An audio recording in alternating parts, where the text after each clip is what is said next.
Burnett, and out front tonight, the State Department tells CNN an official at the American consulate in Benghazi, Libya, has been killed. It appears to be the result of a day of violence against American diplomatic posts in the Middle East. Armed men stormed the U.S. consulate in Benghazi, Libya tonight, setting it on fire after a protest against an American-produced movie that they say insults the Prophet Muhammad.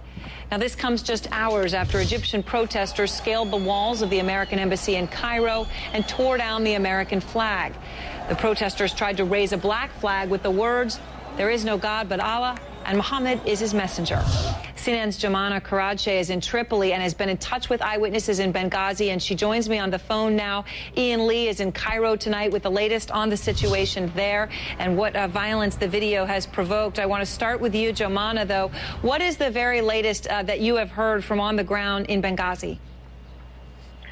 Well, Aaron, we're hearing very little from the U.S. Embassy here, but according to eyewitnesses in Benghazi, there are reports of Libyan casualties as a result of these clashes that erupted as members of the militant group tried to storm the U.S. Embassy. We are hearing they succeeded and did storm the embassy. What happened was, according to eyewitnesses, that Libyan security forces were engaged in heavy clashes with members of this armed group that is Ansar al-Sharia. It's a radical militant group that's based in eastern Libya.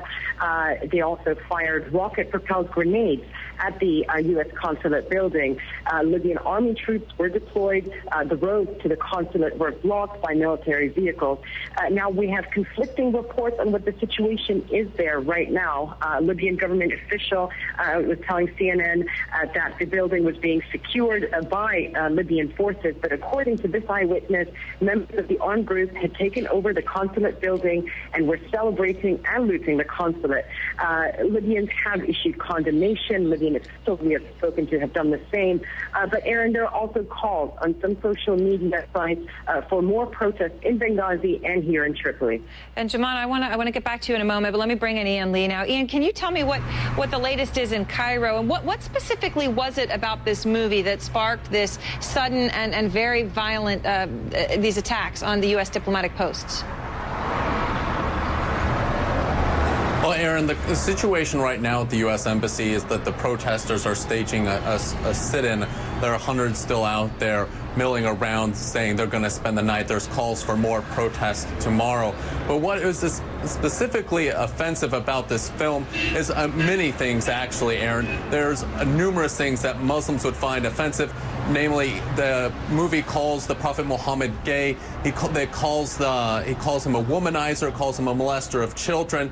Basically, all things that Muslims would find offensive are in this video. And this is what the protesters are saying is fueling their anger to go to the embassy and as we saw, a handful of them go into the embassy compound, tear down the American flag. And during this whole operation, the question is, where were the security forces? They had known about this. The embassy gave out a warning to its citizens earlier in the day. We've known that the security forces have known this protest was going to happen for a while, so why weren't they there? It just shows the poor state of the Egyptian security forces right now, that they're unable to protect an embassy from protesters. And this wasn't a large crowd according to Egyptian standards. There was roughly 1,000 people, much smaller than the protests we've seen in the past. So that's the question officials will have to answer now. And how, I know that you had a chance, you've been there many times, and you had a chance to see today what was happening in. I mean, how violent was it? How frightening was it? And what were the things that they were doing? Well, the protesters, when I was there, were climbing around the embassy walls. They were chanting, "Down with America." They were calling for a jihad. Many things against violent chants against the U.S. government and against that embassy. A lot of people are saying that they're going to continue this pressure against the U.S. embassy because of this video. So it is a very tense situation there. And for their calls for protest tomorrow, so we may see another tense situation, Aaron. And Jumana, when it gets to Libya, I mean, how did they find out what had happened in Cairo? I mean, how much coordination was there, as people say? Will these attacks continue, or will this escalate? Not just in Libya and in Cairo, but perhaps in other places. Well, social media here, Aaron, has been the way that most of calls for protest and this sort of news does circulate. And there were some postings on pages like Facebook earlier today that could have been the call for this protest that took place outside the consulate. The difficult thing with Libya is many of these groups are armed, Aaron, and it's going to be very difficult to control it like we saw this evening.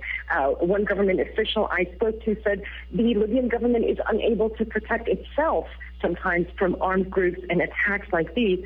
So how is it going to be able to protect embassies and foreign missions here in cases like this? And there has been an escalation. We have seen these armed radical groups targeting foreign interests, especially in the eastern city of Benghazi. The U.S. consulate building that was attacked this evening was also attacked by a bomb that was left outside back in June. There were no casualties in that attack, but there are vulnerabilities. There are concerns here, especially with no strong police and military to fight back any attackers at the U.S. Embassy or other missions here. Ian, what about the Egyptian government's response? I mean, so many people were trying to figure out what sort of government this will be. Obviously, an Islamist government, the Muslim Brotherhood government. Have they come out and apologized, explained why there were no security forces or why it escalated as much as it did today? Well, Aaron, this is a big black eye for the Egyptian government. Seeing an American flag being destroyed isn't going to go over well. And the Egyptian government was quick to respond. The foreign ministry came out and condemned the protesters for going into the embassy. They said that they're going to talk with the different ministries that are involved in securing the embassy to find out why the security forces weren't able to stop these protesters. And the Egyptian security forces are always around the U.S. embassy. If you walk by there on a normal day, you'll have army armored personnel carriers, you'll have riot troops ready. So the question is, why weren't they able just to deploy quickly if they're already stationed there? And the foreign ministry has said that they're going to work with these different ministries to find out the answers why they were slow in responding. Aaron? Certainly a lot of answers needed and real questions as to whether this escalates or continues, as Ian and Jumana reported. Jumana Karache and Ian Lee, thanks to both of you joining us from Libya and Cairo tonight. The incidents in Cairo and Benghazi, just the latest examples of anti-American sentiment in the Middle East. But what do they mean for this country going forward? Phil Mudd is former deputy director of the CIA Counterterrorist Center, and he's out front tonight. Phil, when we talk about this today, I'll just go ahead and mention what feels like the elephant in the room. Obviously, today is September 11th, a very somber day in this country. These incidents happened in both Cairo and in Libya today. Both have been linked to the movie that allegedly mocks the Prophet Muhammad. And, of course, as you just heard Ian say, it seems like what it did say was some pretty horrible things. But is it coincidence or intentional that these protests happened today on September 11th? No, my guess is that this is coincidence. This looks to me more like what we saw with those cartoons a few years ago out of Denmark, where you had unrest across places like Afghanistan and Pakistan.